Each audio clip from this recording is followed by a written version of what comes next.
The seed of Abraham. Two brothers stood at the edge of human history. One received the covenant promise from God. One was sent into the wilderness. Isaac stayed. Ishmael left. Both carried the blood of the same father. That separation is not ancient family drama buried in Genesis. It is the first fracture in a story still burning today. God made it clear to Abraham that Ishmael would become a great nation. Genesis 17 records that promise plainly. But the covenant, the land, the seed, the eternal blessing, was confirmed through Isaac, not Ishmael, Isaac alone. That distinction became a theological fault line immediately, and centuries later it became a military one. The Persian people are not direct blood descendants of Ishmael, but the religious identity that Iran carries today traces through Islamic theology. That theology teaches that Ishmael was the true heir of Abraham's promise. Israel teaches that Isaac was. Two nations, two competing claims on the same divine word. The Bible does not present this tension as a confusion to be resolved. It presents it as a deliberate, chosen distinction made by God Himself. The modern conflict between Israel and Iran is not a modern invention. It is the continuation of a division God drew in the ancient world, and that line has never stopped mattering. The Land of Ilam. Long before Iran was called Iran, Scripture called it Elam. That is not a minor geographical footnote. Elam appears in the Bible by name, tied to specific prophecy and divine judgment. Genesis 10 places Elam as a son of Shem. Shem is the ancestor of the Semitic peoples. That means the ancient Elamites and the ancient Israelites shared a common grandfather in Noah. But the relationship between these nations was never peaceful for long. Isaiah 21 delivers a harsh vision directly against Elam. Jeremiah 49 carries the weight even further. God declares He will scatter the people of Elam to every wind. He will destroy their king and their princes. Then He promises to restore Elam in the latter days. That is a full prophetic cycle. Judgment, then restoration. The fact that the land we now call Iran receives specific end times language in Scripture is not accidental. It means Iran is not a late entry into the biblical story. Iran was written into the story from the beginning. The ancient prophecies over that soil describe confrontation with Israel and divine involvement in the outcome. Elam is not background geography.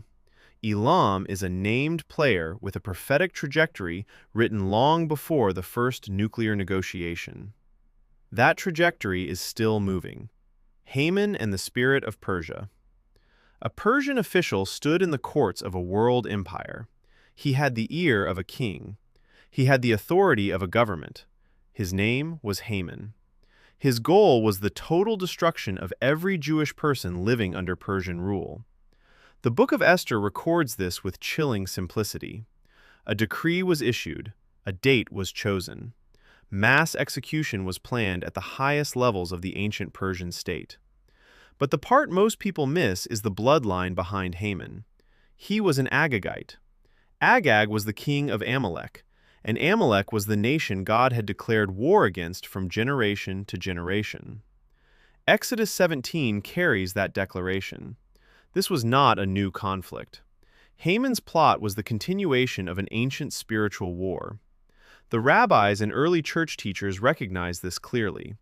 The attempt to destroy the Jewish people in Persia was not only political, it was an attempt to eliminate the messianic line before God's purposes could be fulfilled. Esther and Mordecai stood in that breach. Haman was executed. The decree was reversed. But the spirit behind that genocidal impulse did not die with Haman. Scripture documents it as a recurring pattern. An ancient drive to eliminate Israel from the earth before God's covenant could reach completion. That pattern still has a geographic home. The covenant of the land. God made a binding promise to Abraham in Genesis 15. He confirmed it to Isaac. He confirmed it again to Jacob. A specific land, a specific people, a covenant that God declared unconditional on His side. The boundaries described run from the river of Egypt to the Euphrates. That is not a small territory. The Euphrates runs through modern Iraq and Syria. Significant portions of this covenantal geography are controlled today by nations hostile to Israel. Iran does not just oppose Israel politically. Iranian leadership has stated openly and repeatedly that Israel has no right to exist. This is not a territorial dispute. It is a denial of the covenant itself. It is a declaration that God's unconditional promise to Abraham, Isaac, and Jacob is invalid. Scripture treats that kind of opposition with a very specific seriousness. Every empire that positioned itself as the permanent eraser of Israel collided with the covenant it tried to cancel. Egypt tried, Assyria tried, Babylon tried, Persia came close. Every attempt met the same wall. A divine declaration is not a political position. It does not yield to military force. The covenantal claim on the land of Israel was not written in pencil, and history has a very clear record of what happens to nations that act as if it was. Daniel and the ram. Daniel stood in a vision beside a river. That river was located in Susa. Susa sits in what is now southwestern Iran. He saw a ram charging west, north, and south with unstoppable force. Then a goat arrived from the west at ferocious speed. The goat crushed the ram completely. An angel appeared and explained the vision directly. The ram represents the Medo-Persian Empire. The goat represents Greece. This is Daniel 8, and it was written before Persia fell. It was fulfilled with precision when Alexander the Great dismantled the Persian Empire. But the chapter does not stop at that fulfillment. Daniel 8 contains end times language that extends the pattern beyond Alexander. Scholars across centuries have noted the template quality of this vision: Persia rising, a confrontation arriving from the west, a decisive collision that reshapes the geopolitical order. This vision was given to Daniel while he stood on the geography of ancient Iran. God showed Daniel that Persia was central to the story of his covenant people. The same land, the same opposition, the same collision pattern. Biblical prophecy does not always fulfill once and stop. Sometimes it echoes. And the echo of Daniel 8 is loud in the current news cycle. Ezekiel 38 and the War of Gog. Ezekiel wrote his great prophecy while Israel was in exile. The nation did not exist at the time he wrote. Israel was scattered, apparently finished. Yet Ezekiel described a future war against a fully restored Israel living in security in the land. He named the nations that would form the coalition against them.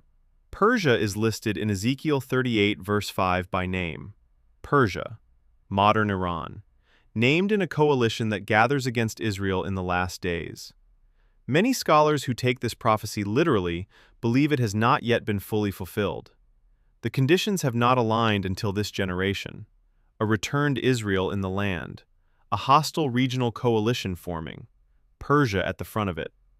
Ezekiel says God himself intervenes in this battle. Fire, brimstone, pestilence, and catastrophic confusion fall on the invading armies. The defeat is so complete that Israel spends 7 months burying the dead. This is not written as metaphor. It is written as a literal military event with logistical aftermath. Iran is not a side character in the end times narrative. Iran is a named nation in the first wave of the last great war against Israel.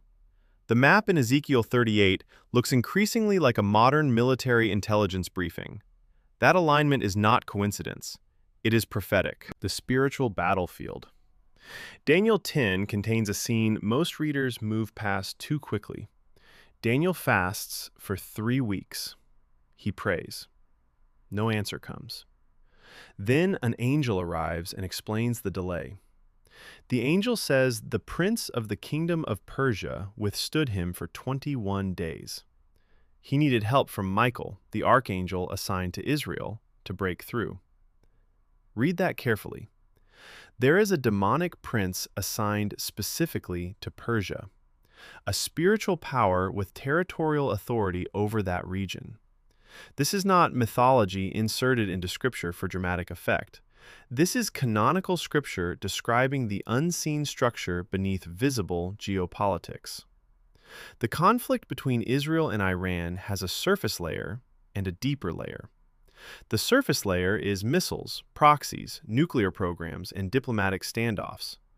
The deeper layer is a spiritual war between demonic powers assigned to nations and the God who stands over Israel. Every attack on the covenant people carries a dimension that satellite imagery cannot capture. Every threat against Israel is aimed ultimately at God's purposes for the world. The Prince of Persia is real.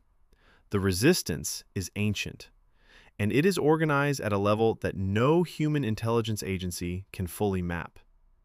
Daniel saw it, God named it, Scripture preserved it so this generation would not be caught off guard.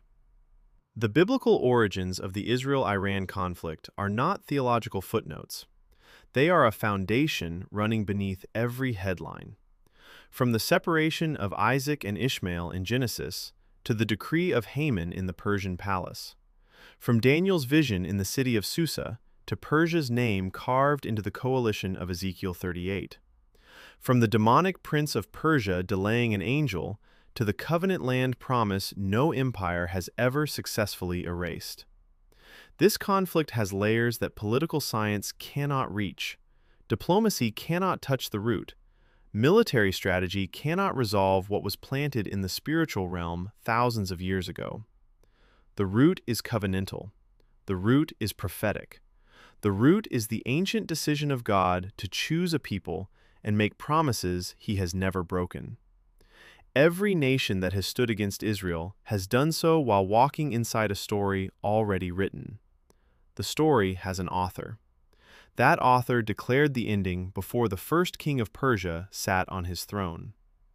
The question is not whether Scripture was right about this land, these people, and this conflict. The question is whether the world is paying close enough attention to the book that named this war before the nations involved even had modern borders.